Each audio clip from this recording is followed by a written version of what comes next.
As the investigator, log in to VVI and from the dashboard, type CLM into the search bar.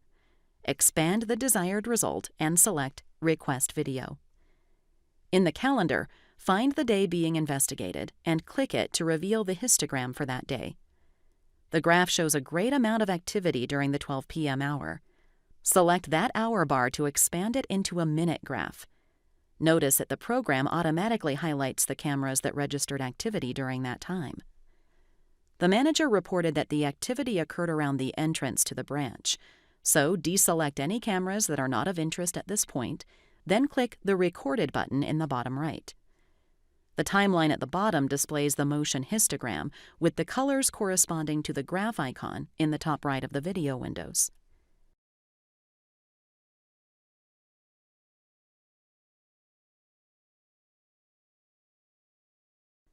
Using the zoom increments, you can determine how much time you'd like to have displayed in the timeline's view. You can move along the timeline by clicking and dragging. If you scroll off of the white downloaded area, click the Return to Playback button to quickly jump back. If you want to begin the video download from a different area on the timeline, double-click the spot you would like the download to begin at.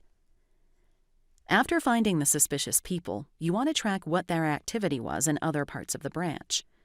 VVI allows for the camera request to be edited without having to begin an entirely new search. Open the kebab on the tab window and select Edit Request. Add or change the cameras selected for the request and click Recorded. Now you can view where the suspicious persons are moving through the branch and can continue to edit the request as needed. After viewing the suspicious activity, you've decided to create an investigation file. Locate a camera scene with a good facial image and right-click on that video and select Add Image to Investigation. Because this is not part of an existing investigation, select New Investigation. Fill in the investigation information with a name, identifier, case number, description, and set the access level to Public, which will allow all users to both view and edit. Then click Add. Select the newly added investigation, then click Next. Add any desired notes and click Add. You can also save the image to your workstation for sharing, such as to other locations for advisement, by right-clicking on it again and selecting Export Image. In this window, you can change the image export settings as well as add image edits, such as blurring out any sensitive or unnecessary information, outlining areas of emphasis, masking out an area with a black box, or cropping the image to a smaller area. Then select Save. Perform these steps again for the second suspect by finding a good view of the suspect and adding the image to the new investigation you created. Enter any notes and click Add. After determining the time frame you would like to include in the investigation, select Add Clip to Investigation in the Save Options button. Select the investigation from the list and click Next. In this window, you can edit the time span, which cameras to save, and add notes.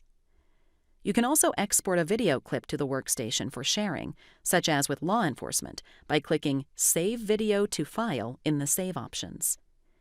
You can edit the settings here, as described in the Save Video section of this training, then click Save Video. To investigate these suspects at other locations, select the Events tab. Set the search type as CDS Event Search to extend the search across several branches. Select DVR. In this case, we will select Workspace DVRs. Set the time span as Custom because we have an idea of the time the suspects were active. Then click Request. Let's narrow down the 80 results by entering some filtering terms. We're interested in events regarding the main entrance, so begin typing in the search field and the results will narrow. Double-click on a highlighted event to display the video. Find a good image of the suspect's face. Pause the video and right-click on the video window to run Search for Face. Either use the entire image or click and drag a box to make a cropped image. Increase the time span, set the search fields, and click Request to view any face match search results. You can click Details on each face card to view the information about where and when the image was captured. Double-click the face card to open the video the image appears in. If the video was not particularly helpful and you would like to add other camera views, select Edit Request from the kebab. Select any cameras you feel might be helpful, remove the end time on the manual search bar to extend the download time span, and click Recorded. You might notice there is movement recorded just outside your download time span, so double-click on the timeline at the new spot you'd like to begin the download. Now we have a better idea of when he entered the facility. We can add this video to the investigation as well by following the steps exercised previously. Select Add Clip to Investigation in the Save options. Narrow down the time span, determine which cameras to include and any notes, and click Add. To view the investigation file, select the Investigations tab. Select the investigation name on the left, and here you can view and edit the investigation information and content. We have now used the new features of VVI by using the motion histogram to identify suspicious activity as reported by the branch manager. From there, we created an investigation and added images and video of that suspicious activity. We then used the Events Face Search to query the DVRs for any activity by the suspect outside of the reported event, and added those results to the investigation as well.